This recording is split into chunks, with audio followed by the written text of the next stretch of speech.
Assalamualaikum warahmatullahi wabarakatuh. Terima kasih telah melakukan pemaharan.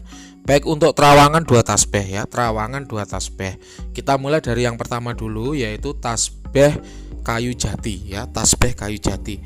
Untuk tasbih kayu jati ini ya, dia berkhodam ya, masuk kategorinya berkhodam. Tapi bukan khodamnya yang berada di dalam tasbih ini, melainkan hanya linknya saja, atau kalau istilah modern itu hanya shortcutnya. Jadi ibarat kita membuka desktop, di desktop itu ada shortcut Microsoft Office begitu misalnya ya. Maka shortcut Microsoft Office itu menghubungkan antara desktop dan drive C, kan kayak gitu. Nah sama, tasbih ini juga begitu, ada portalnya, namanya portal. Portal itu apa?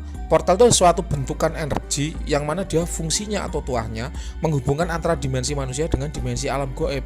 Di dimensi manusia, shortcut atau portal tersebut terikat di tasbih kayu jati ini. Sedangkan di alam gaib dia terikat dengan dimensinya khodam yang akan kita bahas. Jadi ini fungsinya adalah shortcut. Nah, kalau beberapa praktisi supranatural yang sudah kawaan, yang sudah senior begitu, maka ini akan dihitung ya, akan dihitung tidak berkhodam. Kenapa? Karena khodamnya itu tidak benar-benar berada di benda ini kayak gitu ya.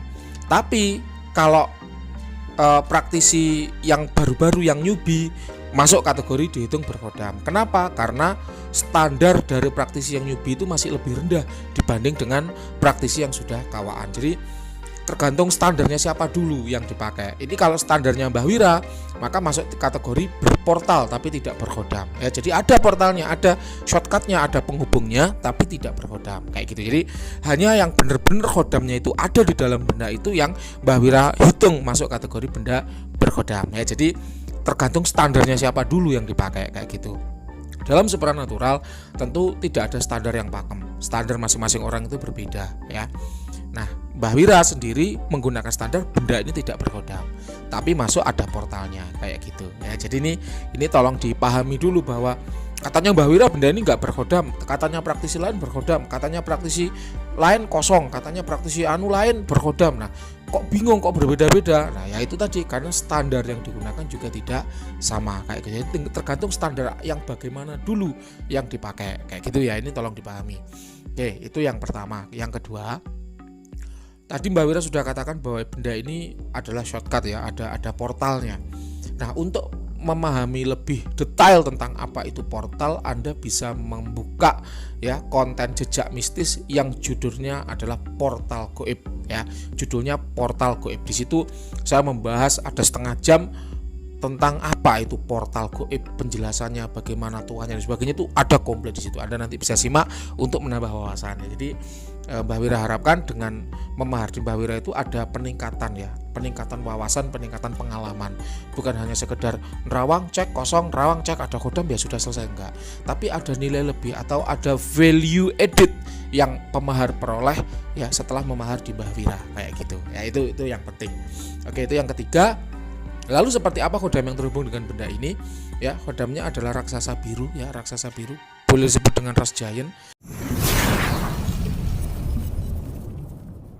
Boleh disebut dengan ras marit ya. Memang dia sosoknya besar, tinggi, berwarna biru begitu. Kemudian dia memakai jubah putih. Ini asalnya dari luar Indonesia ya. Kemudian untuk usia kira-kira adalah 1300-an tahun dengan level power sekitar 8,6. Jadi dari segi usia masuk kategori medium, dari segi power masuk kategori biasa. Kemudian untuk karakter dia white entitas tanpa dampak negatif, aman ya, dipakai setiap hari. Kemudian untuk tuah dia lebih ke arah proteksi pagar gaib, kemudian kewibawaan dan pengasihan kayak gitu. Jadi membuat orang lain tuh kewibawaan itu berarti berwibawa, membuat orang lain lebih segan, lebih dihormati, lebih dihargai ya, lebih dilihat lebih dewasa, lebih matang kayak gitu. Sedangkan kalau pengasihan membuat orang lain itu mudah senang, mudah suka, mudah cocok ya, mudah klik, mudah akur, mudah betah ngomong kayak gitu. Itu bedanya di sana. Oke, kemudian kalau untuk perawatan nih bagusnya dioles dengan minyak cendana kayak gitu. Oke, itu untuk tasbih yang pertama. Sekarang kita akan bahas tasbih yang kedua, yaitu tasbih gabungan kayu-kayu, dewan daru, stiki dan sebagainya. Nah, untuk tasbih ini ya dia tidak berkodam, karakternya tidak berkodam, tapi dia mengandung energi alam ya, dia mengandung energi alam. Energinya positif ya, karakternya adalah white energy ya, karena dia adalah energi maka tanpa usia, tanpa jenis kelamin, tanpa asal. Kalau saya skalakan dari 1 sampai 10 kira-kira ada di level 8 ya kayak gitu. Nah, kemudian untuk untuk tuah dia lebih ke arah proteksi, pagar goib ya. Kemudian kerejekian, ada sarana kerejekian di dalam tasbih yang kedua ini. Untuk perawatan ini bagusnya dioles dengan minyak cendana kayak gitu. Nah, ini 2 tasbih sudah saya terawang ya. Kemudian sekarang saatnya saya memberi masukan. Ini masukan ini untuk Anda secara khusus dan untuk pendengar jejak mistis secara umumnya. Jadi begini Mas, Mbah Wira itu mendalami 2 macam keilmuan ya. Yang pertama yaitu ilmu kejawen, yang kedua yaitu ilmu al-hikmah ya. Ilmu kejawen Mbah Wira diperoleh dari terah turun temurun raja-raja ya. Itu silsilahnya masih ada ya. Kalau Anda pengen tahu ya, khusus untuk murid-murid Mbah Wira saya kasih tahu ya, saya kasih tahu bagaimana terah silsilah keilmuan kejawen yang dimiliki Mbah Wira ya. Jadi ada sanatnya, dan sanat itu lurus masih nyambung sampai sekarang ya. Guru Mbah Wira sendiri adalah orang Ponorogo dan dia memang sanatnya nyambung, terahnya itu nyambung, itu dari raja-raja. Khusus memang itu adalah ilmu yang berada di kalangan intern keluarga. Nah, sedangkan keilmuan al-hikmah Mbah Wira itu berasal dari salah seorang guru ya. Yang pertama itu di Blitar, Jawa Timur ya. Setelah guru Mbah Wira yang di Blitar itu meninggal, kemudian Mbah Wira berguru lagi ilmu al-hikmah itu ke daerah Bandung Selatan. Nah, itu juga sama, ilmunya nyambung, ada sanatnya lurus ya, nyambung. Jadi ilmu ya, salah satu ilmu, salah satu syarat ya ilmu agar ilmu itu ketika di rapal itu tajrib adalah sanatnya itu lurus, jelas, nyambung. Itu penting sekali. Kenapa? Karena barokahnya ilmu itu dari sana. Nah, sanat ilmu ini sangat dijaga. Supaya apa? Supaya tidak hilang kayak gitu. Nah, lalu apa yang ingin Mbah Wira sampaikan? Jadi begini, dari keilmuan kejawen, dari keilmuan al-hikmah ya, Mbah Wira itu mendalami keduanya. Kemudian Mbah Wira compare atau Mbah Wira bandingkan. Keilmuan kejawen punya kelebihan ini. Keilmuan al-hikmah punya kelebihan ini. Nah, anehnya ketika Mbah Wira bandingkan apa yang Mbah Wira pelajari dengan keilmuan al-hikmah yang ada di luar, yang ada di sosial media, itu berbeda. Ya, sangat berbeda.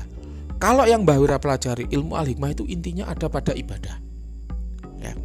Sedangkan kalau al-hikmah yang ada di luar, yang ada di sosial media, yang dijual oleh dukun-dukun yang tidak bertanggung jawab, itu adalah menekankan pada tuahnya atau pada fungsinya.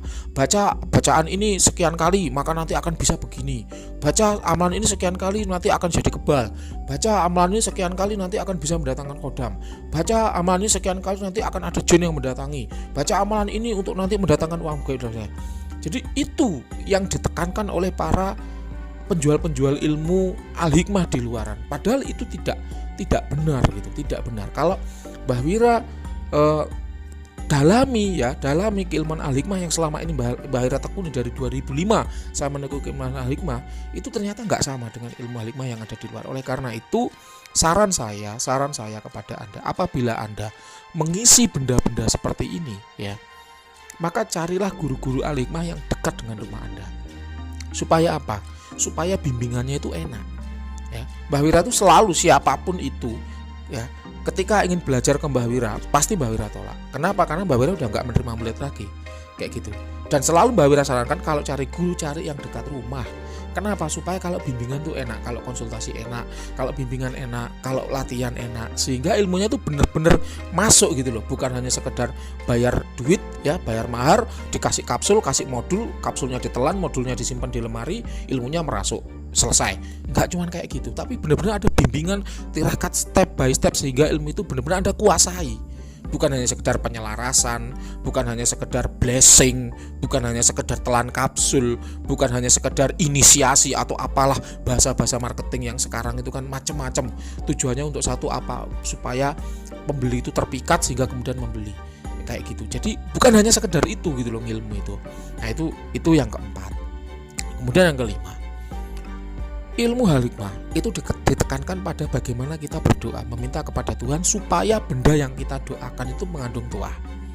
Ya, jadi memang tidak menekankan pada khodam. Itulah kenapa benda-benda yang Anda isi seringkali tidak berkhodam, tapi benar ada tuahnya. Ya, memang manjur ya. Misalnya membaca asma apa begitu ya. Kemudian baca 110 kali, kemudian 111 kali atau 333 kali ditiupkan ke benda, bendanya dipertuah. Dipakai benar tuahnya jalan. Tapi itu sifatnya adalah tulpa atau energi. Kayak gitu.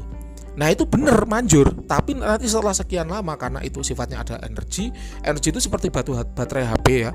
Begitu dipakai energinya habis, maka tuahnya juga akan berhenti. Beda dengan khodam. Karena khodam itu makhluk, maka ketika tuahnya dipakai, energinya kepakai habis, maka dia diistirahatkan, dia akan auto recovery. Itulah bedanya. Dan keilmuan-keilmuan al-hikmah yang dijual di luar itu tidak menekankan pada keberadaan khodam ya, pada suatu benda yang kita isi tuahnya. Kayak gitu. Kalau Anda belajar ceritanya Baru Klinting itu salah satu kelebihan dia ketika dia memikat para pejabat-pejabat negara adalah dia bisa mengisi benda-benda biasa dengan tuah-tuah goib, sehingga benda yang semula itu biasa itu bisa menjadi memiliki tuah yang ajaib. Nah, itu juga gitu tekniknya, memasukkan khodam. Kenapa? Supaya bisa jangka lama. Kalau hanya energi saja, maka sekedar dipakai, setelah itu manjur, tapi setelah itu habis. Begitu habis energinya, tuahnya berhenti. Nah, itu sangat disayangkan. Jadi di sini ya, dari benda yang Anda terawang ini saya kemudian bisa mengevaluasi bahwa ilmu-ilmu yang Anda pakai itu sebatas itu tadi, baca sekian kali akan mengandung tuah ini, baca itu benar, memang mengandung tuah, tapi itu tadi ada jangka waktunya. Ketika jangka waktunya habis, maka selesai. Nah, kayak gitu. Nah, lalu bagaimana biar tuahnya permanen? Isi dengan khodam, isi dengan makhluk. Nah, itulah seninya. Seninya membuat azimat itu di situ. Bagaimana kita membuat azimat ya? Yang mana azimat itu ketika dipakai nanti si penggunanya itu selalu mendapatkan kebaikan yang tidak pernah habis. Kayak gitu. Jadi bukan hanya sekedar sak kebiaran ya, kalau orang Jawa itu bukan hanya sak kebiaran itu sekejap mata biur manjur habis itu selesai, enggak seperti itu, kayak gitu. Oke ya, itu dulu ilmu yang ingin saya bahas dengan Anda ya, bocoran ya, rahasia mengisi suatu azimat biar manjur, karena Mbah Wira ini kan rajanya azimat. Ini saya bocorkan sedikit rahasia bagaimana cara membuat azimat yang ampuh kepada Anda. Ini kalau bukan pendengar setia Jejak Mistis nggak akan saya kasih tahu ya rahasia-rahasia seperti ini. Kenapa? Karena ini termasuk rahasia dapur atau rahasia perusahaan kayak gitu. Oke, sekiranya itu dulu ya yang bisa saya sampaikan untuk tasbih-tasbih Anda. Silahkan kalau ada yang kurang jelas boleh ditanyakan. Terima kasih, selamat malam.